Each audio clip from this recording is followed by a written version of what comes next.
ঈদ মোবারক, ঈদ মোবারক, ঈদ মোবারক। আমি আজকে এটা কি রান্না করেছি বলুন তো? একদম পায়েস রান্না করেছি। পায়েসটা খেতে কিন্তু খুবই ভালো লাগে। আর রান্না করেছি এই যে লাচ্চা সেমাই। এখান থেকে আমার মেয়ে একটু খেয়েছে, ওর তো অনেক পছন্দের খাবার, তাই একটু খেয়ে ফেলেছে। এবার হচ্ছে আমি আর একটা জিনিস দেখাচ্ছি, এটা স্পেশাল খাবার। এটা হচ্ছে ঈদ মানেই তো অনেক মজার খাবার। এটা হচ্ছে জর্দা সেমাই। আর জর্দা সেমাই খেতে তো খুবই ভালো লাগে। আর এই যে এটা হচ্ছে পোলাও। আমি একটু গাজর দিয়ে মটরশুঁটি দিয়ে পোলাও রান্না করেছি। সেটা দেখতে যেমন সুন্দর, খেতে অনেক অনেক মজার খাবার। তারপরে ঈদের দিনে যদি খিচুড়ি না রাখি তাহলে কি হয় বলুন তো?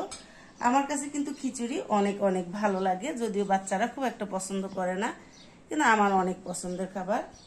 তারপরে খিচুড়ি পোলাও যাই বলি না কেন, কি দিয়ে খাবো বলুন তো? সেটার জন্য এই যে গরুর মাংস রান্না করে নিয়েছি। অনেক লোভনীয় দেখতে হয়েছে, খেতেও নিশ্চয় ভালো হবে, যদিও এখনো খেয়ে দেখি নাই। তার সাথে যদি আরো একটু স্পেশাল করি তাহলে এই যে কাবাব। কাবাব না হলে কি চলে বলুন তো? কাবাব তো লাগেই। আর কাবাব, এটা হচ্ছে বিফ কাবাব বানিয়েছি। বিফ কাবাব এটা দেখতেও সুন্দর, খেতেও অনেক মজা, যেহেতু সবাই চিকেনের কাবাবটা খেতে খুব একটা পছন্দ করে না তাই।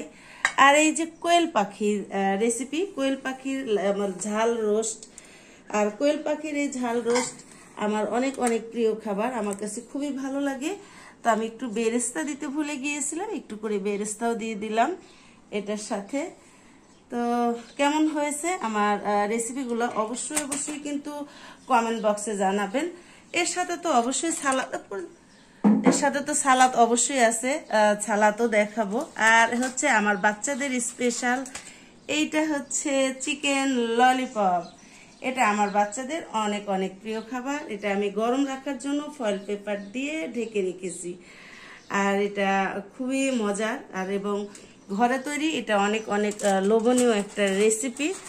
আমি যেমন পছন্দ করি তেমন আমার বাচ্চারাও এটা খুব পছন্দ করে। এটার সঙ্গে আমি আরো কিছু দেখাচ্ছি। আমি 2 রকম করে সালাদ কেটে নিয়েছি।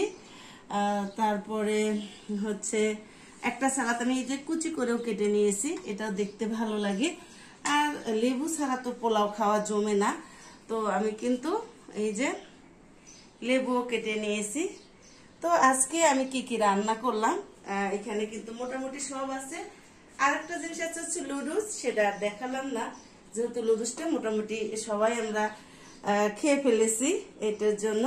তো আমার আয়োজনটা যদি ভালো লাগে অবশ্যই অবশ্যই আপনারা কমেন্ট বক্সে জানাবেন যে আয়োজনটা কেমন হয়েছিল।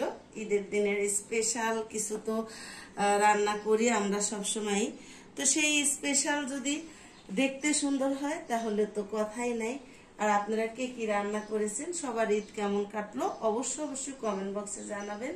আশা করি যে যেখান থেকে আমার ভিডিও দেখছেন সবাই ভালো আছেন, সুস্থ আছেন। অনেক অনেক দোয়া ও ভালোবাসা। বিদায় নিচ্ছি, দেখা হবে আবারও নতুন কোনো ভিডিও নিয়ে। সবাই সবার পাশে থাকবেন, আমরা সবাই সবার জন্য দোয়া করি ইনশাআল্লাহ। আল্লাহ হাফেজ। ঈদ মোবারক, ঈদ মোবারক, ঈদ মোবারক।